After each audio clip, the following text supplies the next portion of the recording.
Hello बच्चों, let's read the question. यहाँ पे हमें क्वेश्चन दिया गया in photoperiodism slash vernalization the stimulus is perceived by green leaves only. हमें फाइंड आउट करना है कि जो फोटोपीरियडिज्म है and another process is given vernalization, इन दोनों में से किस में जो स्टिम्युलस है वो सिर्फ ग्रीन लीव्स के द्वारा परसीव किया जाता है।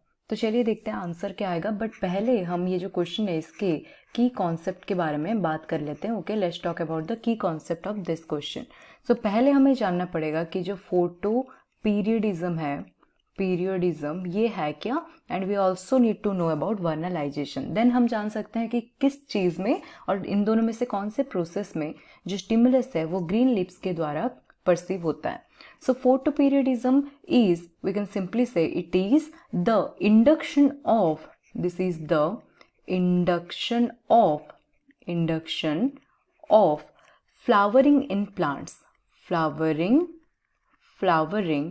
in plants, जो plant में flowering induction होता है by exposing them to appropriate photoperiods. Okay, plants by exposing them to proper photo period. Photo period का मतलब क्या है? Photo period in the sense appropriate light and dark period. Okay, we can say photo period का मतलब है light and dark period. So अगर एक plant को हम लें एंड उसको हम properly light and dark period में एक्सपोज करें तो उसके रिगार्डिंग जो उसमें फ्लावरिंग इंड्यूस होगा उसको हम बोलेंगे photoperiodism. Okay, so we can simply say this is the induction of flower in response to day और नाइट लेंथ. सो यहाँ पे जो प्लांट्स होते हैं उनको दो टाइप में डिवाइड कर सकते हैं. एक तो आ जाएगा शॉर्ट डे प्लांट. ओके, ये आ गया हमारा short day plant and another one will be long day plant. Okay, so another आ जाएगा लॉन्ग डे प्लांट जिसको हम शॉर्ट फॉर्म में बोल सकते हैं LDP.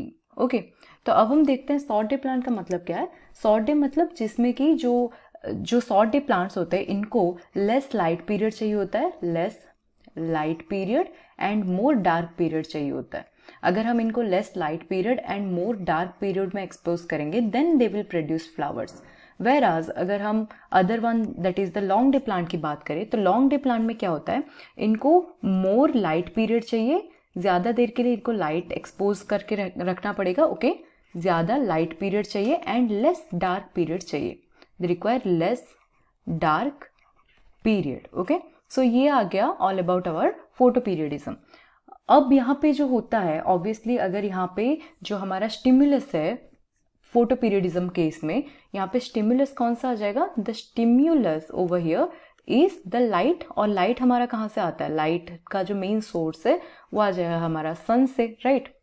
सो अगर यहाँ पे एक प्लांट है, this is let's say this is a plant. Okay, and यहाँ पे इसको जो स्टिमुलस मिल रहा that is the sunlight. Okay, sunlight is the stimulus over here, right. ये आ गया हमारा सन. तो अगर यहाँ से जो स्टिमुलस आएगा प्लांट को, यहाँ पे ये रिसीव कर रहा है stimulus from the sun that is in the form of light, right. ये कहाँ और किस पार्ट से ये एब्जॉर्ब करेगा, यहाँ पे जो रिसीव करने वाला पार्ट है प्लांट का जो कि स्टिमुलस दैट इज सनलाइट को रिसीव कर रहा वो आ जाएगा हमारा leaves, right.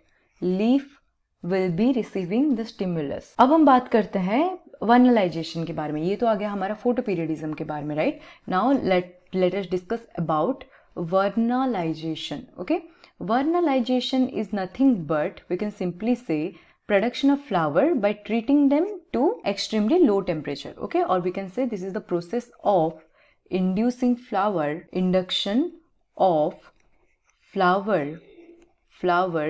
by treating them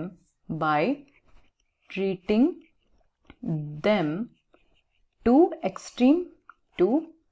extreme low temperature. एक प्लांट को अगर हम लेके एक्सट्रीम लो टेम्परेचर में ट्रीट करें इन ऑर्डर टू प्रोड्यूस और इंड्यूस फ्लावर, उसको बोलेंगे वर्नलाइजेशन. सो वर्नलाइजेशन के केस में जो पार्ट यहाँ पे स्टिमुलस को रिसीव करता है that is mostly shoot apices. Okay, जो शूट एपिसिस होता है that basically receives the stimulus in case of vernalization process. Okay. So हमें क्वेश्चन में पूछा गया था कौन से प्रोसेस में जो स्टिमुलस होता है that is perceived by green leaves only. So हमारा आंसर जैसे कि हमने डिस्कस किया, the correct answer for this question right here is photoperiodism. Photoperiodism is the correct answer for this question right here. Okay, so I hope you understood it well. Thank you.